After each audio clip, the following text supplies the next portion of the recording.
में अब हम जुड़ेंगे कंपनियों के मैनेजमेंट के साथ। सेंचुरी प्लाई की बात करेंगे। पहली तिमाही के नतीजों और विस्तार योजना पर बात करने के लिए कंपनी के एग्जीक्यूटिव डायरेक्टर केशव भज्जन का हमारे साथ जुड़ गए हैं। केशव जी, स्वागत है आपका हमारी इस खास पेशकश में। और चलिए यहाँ पर सवालों के सिलसिले में ओवरऑल नतीजों पर ही बात करते हैं, लेकिन उससे ज़्यादा रणनीति आपने क्या अपनाई है यहाँ पर रेवेन्यू ग्रोथ के लिए? अगली तिमाही की तस्वीर अगर मैं समझना चाहूँ, फ़िलहाल जो फिगर्स आते हुए दिखाई दे रहे हैं, उसके तर्ज पर आपने आने वाली तिमाहियों के लिए क्या रेवेन्यू का टारगेट रखा हुआ है? धन्यवाद मुझे शो पे बुलाने के लिए। देखिए, ये क्वार्टर काफ़ी चैलेंजिंग था। मुझे लगता है कि लिक्विडिटी की थोड़ी चैलेंज आई है। इसका प्राइमरी रीज़न जो हाई इंटरेस्ट रेट्स हैं, उसके कारण जो ईएमआई बढ़े हैं, तो घरों के सेल पे जबकि इतना इम्पैक्ट नहीं बना है, लेकिन जो एक एक हाउस को होम बनाने का सिलसिला है, जब कस्टमर अपने घर के अंदर शिफ्ट करना चाहता है, जब इंटीरियर का काम शुरू करता है, उसमें मुझे दिख रहा है कि थोड़ा डिफरमेंट हुआ है। इस कारण से सेंटिमेंट हल्का-सा वीक है, लेकिन हम काफ़ी ऑप्टिमिस्टिक हैं कि आगे जाके साल में हमें इससे बढ़िया ग्रोथ मिलेगी और काफ़ी सारे इनिशिएटिव्स हैं, जैसे कि हमने अपनी एमडीएफ की सेकंड लाइन को कमीशन किया था, जो अब स्टेबलाइज़ हो चुकी है, उसका बेनिफिट हमें इस क्वार्टर से मिलना शुरू होगा। प्लाईवुड और लैमिनेट में हमने नए एड कैंपेन्स लॉन्च किए हैं, जिसका बेनिफिट हमें इस क्वार्टर से मिलना शुरू होगा। तो ओवरऑल पॉजिटिविटी है और ओवरऑल मुझे दिख रहा है कि second half of the year काफ़ी अच्छा रहेगा। चलिए, second half of the year आप कह रहे हैं कि आपके लिए काफ़ी अच्छा रहेगा। चैलेंजेस के लिहाज से भी समझना होगा। जो चैलेंजेस दिखाई दे रहे हैं, अगर हम रॉ मटेरियल प्राइसेस की कीमतें जो बढ़ रही हैं उसकी बात करें, इससे शायद मार्जिन पर इम्पैक्ट पड़े। किस तरह के मेजर्स यहाँ पर आप ले रहे हैं, कदम उठा रहे हैं, ताकि आपका जो एबिटा पर इम्पैक्ट होगा आने वाली तिमाहियों पे, उस पर कम से कम असर हो? अ, देखिए हमने जो जो रॉ मटेरियल प्राइसेस का इम्पैक्ट है वो सबसे ज़्यादा प्लाईवुड में फ़ील हो रहा है, क्योंकि प्लाईवुड में कोर के दाम बढ़ गए हैं। लास्ट महीने के अंदर ही हमने एक प्राइस इंक्रीज़ दिया है और क्योंकि हम मार्केट लीडर हैं, प्राइसिंग पावर हमारे हाथ में है। तो मुझे लगता है कि जो भी कॉस्ट में इंक्रीज़ आएगा, हम उसकी तुलना में इक्वल प्राइस इंक्रीज़ ले पाएँगे। ओवरऑल हमारे लिए ये बेनिफिशियल भी हो सकता है क्योंकि अनऑर्गनाइज़्ड के पास प्राइस इंक्रीज़ लेने की संभावना कम रहती है। जबकि हम प्राइस इंक्रीज़ के फॉर्म में कॉस्ट इंक्रीज़ को पास ऑन कर सकते हैं। चलिए, थोड़ा-सा प्लाईवुड और उस कारोबार में और इम्प्रूवमेंट के लिहाज से अगर हम समझना चाहें, सेगमेंट्स के इम्प्रूवमेंट के लिहाज से, टॉप लाइन रेवेन्यूज़ और एबिटा मार्जिन्स की बात करें, जिस तरह की बाज़ार की सिचुएशन है वो काफ़ी चुनौतीपूर्ण है। कैसे आप इस पूरे माहौल को और अपनी रणनीति को असरदार होता हुआ नतीजों के लिहाज से देख रहे हैं? मार्केट सिचुएशन में फ़िलहाल सबसे जटिल चुनौती आपके मुताबिक आप क्या रीड कर पा रहे हैं, और उससे निपटने के लिए आप किस तरह से तैयार हैं? देखिए जैसे मैंने कहा है कि लिक्विडिटी और का थोड़ा जो क्रंच आया है इंटरेस्ट रेट्स की वजह से, वो सबसे बड़ी चुनौती दिख रही है और उसकी वजह से जो एक ऑप्टिमिज्म था, जो एक एक्सुबरेंस था, वो थोड़ा टेम्पर हुआ है।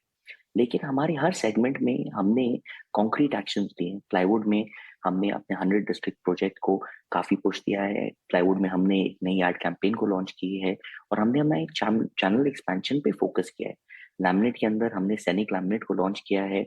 हमने हमारे नए एड कैंपेन को लॉन्च किया है जिसमें हमने मशहूर डिज़ाइनर मनीष मल्होत्रा के साथ टाई अप किया है।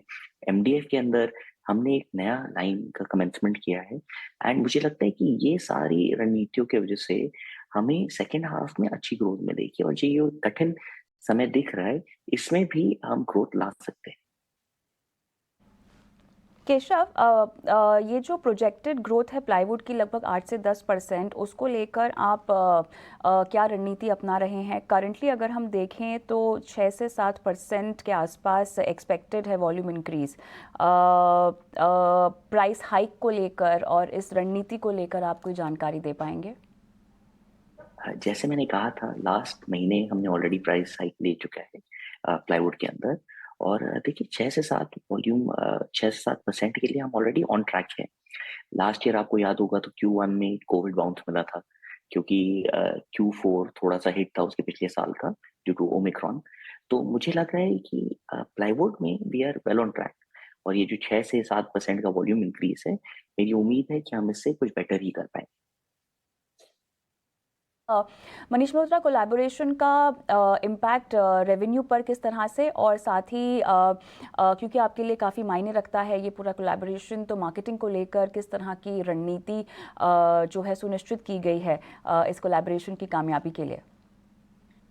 देखिए, लैमिनेट में ये एक फर्स्ट अटेम्प्ट है कि हम एक डिज़ाइनर लैमिनेट को एक ब्रांडेड डिज़ाइनर लैमिनेट में कन्वर्ट करें। और इसके डेफ़िनेटली इसमें काफ़ी समय गया है, काफ़ी टाइम लगा है, बट हम ऑलरेडी इसका बेनिफिट देख पा रहे हैं।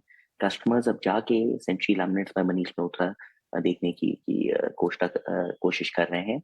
और मुझे लगता है क्योंकि ये हमारे मेन कैटलॉग का ही एक भाग है, एक पार्ट है, तो इससे हमारे ओवरऑल सेल्स को 1 कैटेगरी में बेनिफिट मिलना चाहिए। तो मैं इससे और साथ ही साथ हमारी एड कैंपेन में भी अब फोकस प्रोडक्ट मनीष मल्होत्रा के लैमिनेट्स हैं। तो मुझे लगता है इससे हमें काफ़ी बेनिफिट मिलेगा। केशव जी, बहुत बहुत धन्यवाद, आपका समय निकाला और इतने विस्तार से कंपनी की योजनाओं पर हमसे बात की। निमेश ठाकर धन्यवाद। से जुड़ूंगी मैं, हमारे आज के मेहमान, और सेंचुरी प्लाई पर उन्हें क्या कहना है, उनकी क्या रणनीति है, क्या विश्लेषण है। निमेश, बताइए। देखिए, स्टॉक अभी ऑल टाइम हाई से हम लोगों ने थोड़ा करेक्शन देखा है। डेफिनेटली रिजल्ट था वो थोड़ा डिसअपॉइंट किया है, पर जिस तरह से मैनेजमेंट ने प्रीवियस क्वार्टर में भी गाइडेंस दिया था कि मार्जिन के अंदर प्रेशर रहेगा और ये पूरे साल तक रहने वाला है, तो मुझे लग रहा है कि कहीं ना कहीं स्टॉक ऑलरेडी मार्केट की रैली से हाइट की नजीक पहुंच गया है और यहाँ से हम लोग एक करेक्शन देख रहे हैं। एक साइडवेज रहने का अनुमान है मेरा। तो मुझे लग रहा है इससे एटलीस्ट प्रेस बाइंग यहाँ पर नहीं करनी चाहिए। एक करेक्शन का, अच्छा करेक्शन का वेट करना चाहिए और फिर उसके बाद अगर रिजल्ट में हम लोग इम्प्रूवमेंट देखते हैं, मार्जिन में कहीं ना कहीं एक्सपांशन देखते हैं, जैसे मैनेजमेंट ने बताया कि नए प्रोडक्ट लॉन्च करने वाले हैं और प्राइस इंक्रीज भी उससे किया है, तो जब तक बैलेंस शीट के ऊपर उसका इम्पैक्ट नहीं आता है तब तक मुझे लग रहा है कहीं ना कहीं वेट एंड वॉच करना चाहिए और एक डीप आने के बाद डाउन डिप्स की रणनीति जो है ये स्टॉक के अंदर अपनानी चाहिए। अगर किसी ने लोअर लेवल से परचेस किया हुआ है तो मेरी सलाह रहेगी एक बार जरूर से प्रॉफिट बुक करके ये काउंट के अंदर एक्सिट।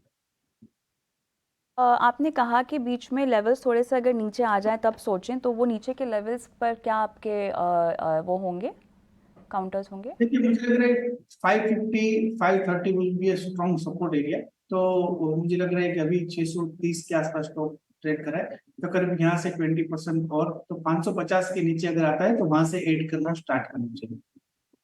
राइट, चलिए, तो अगर कुछ नया इनिशिएट करने के बारे में सोच रहे हैं तो आपको थोड़ी सी गिरावट का इंतजार इस स्टॉक को लेके करना होगा।